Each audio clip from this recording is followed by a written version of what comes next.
Ang kwento natin ngayon ay ang mga Filipinong Sigod family na lumipat sa Toronto, Canada, na dito pinatay ng ama ang kanyang mag-ina.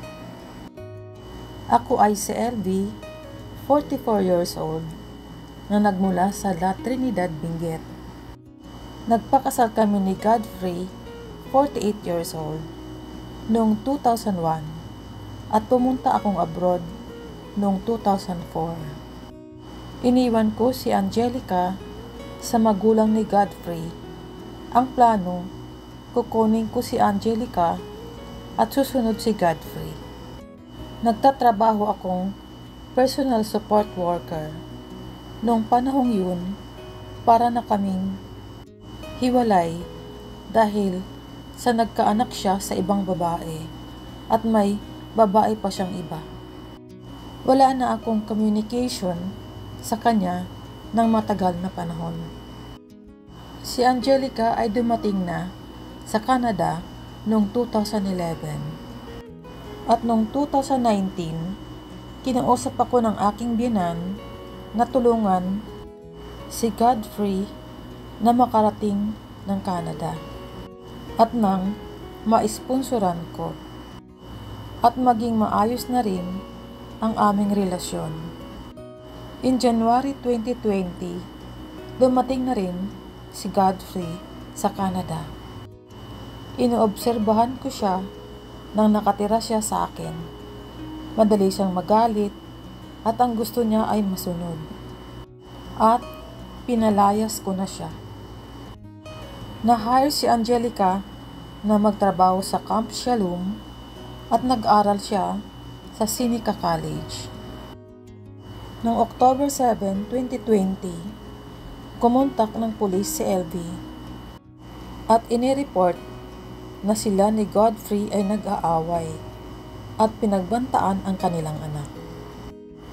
At noong November 20, 2020, nag-report ulit siya. So, LV, I understand that you have a daughter? Yes, And what's her name? Angelica. And I also understand that you're currently married legally? Yes, And to whom are you married? to Godfrey Sigod. We got married in 2001, but then when I went abroad in 2004, it's like we're almost separated. Said that I've been planning to kill you. Yeah, and before I came here, I've been planning. That was my plan, to kill you. When he said that, I started to shake. My legs were shaking and Sinabihan niya akong patayin at ang sister ko ay namatay noong 1 buwan at ako daw ang kasunod. At sinabi pa niyang, plano ko nang patayin ka bago ako pumunta dito sa Canada. Takot na takot si LV nung narinig yun. Humingi si LV ng restraining order dahil sa takot niya, pero sabi ng pulis, umattend na lang siya sa Newmarket Courthouse para doon siya makakuha ng restraining order. Pinainan ni Godfrey si LV na pumunta sa kanyang boarding house. Ginawa na niya lahat ng excuse pero walang nangyayari. Di niya nakuha sa plano dahil di niya alam kung saan ito nakatira. Pagkatapos ng 2 taon mula nag-report si LV sa pulis, kinontak ni LV si Godfrey na makipagkita para sa pagpirma ng divorce papers. Sa kotse ni LV kasama si Angelica. Si LV ang driver at si Angelica ang katabi niya. Sa likod ay si Godfrey. Nakakuha ng oportunidad si Godfrey para patayin ang dalawa. Noong August 22, 2022, bandang hapon, una niyang sinaksak si Angelica ng 19 times. 7 sa head and neck, 12 torso and limb. Si LV ay 14 times, 5 sa mukha at 8 sa torso at 1 sa limb. Sinaksak niya ito ng 2 klase ng kutsilyo.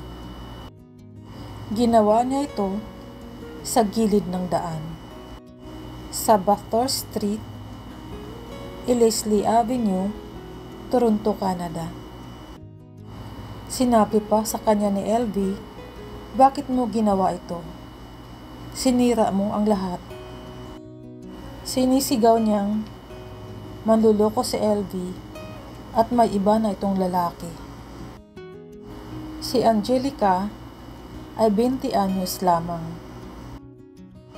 Desperado siyang mabawi ang kanyang pamilya dahil si Angelica ay walang pakialam sa kanya at ang kanyang asawa. Sinabi niya sa pulis na sinisingil siya ni LV ng $3,500 para sa gastos niyang pagpunta ng Canada, bago niya ibalik ang passport at PR card na nasa kanya.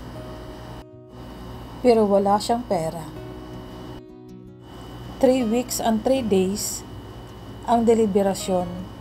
Si Godfrey ay guilty. First-degree murder, automatic life sentence with no chance of parole for 25 years for the murder of LV.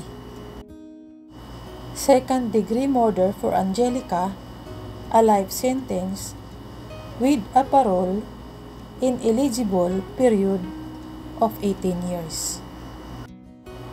Si Godfrey Sigod ay hindi Canadian citizen. Idideport siya pagkatapos ng kanyang sentensya. Dahil walang kamag-anak si LV at Angelica Sigod sa Canada, iniuwi sila dito sa Pilipinas at dito sila inilibing. In 2024, MPPM Prester Wong T. Tan introduced Bill Intimate Partner Violence deemed an epidemic in Ontario, part of growing movement across Canada. Sa kaso ni LV, 2 beses na siyang nag-report sa pulis pero baliwala lang nila. Dapat ito ay tinutukan ng pansin, buhay pa sana sila. Dapat ang pulis nag-follow up, gumawa ng report at hindi i-dismiss ang kasong ito. Nung taon na sila ay pinatay, tumaas ng 27% ang femicide o pagpatay sa babae, isang laganap na problema sa Ontario, Canada.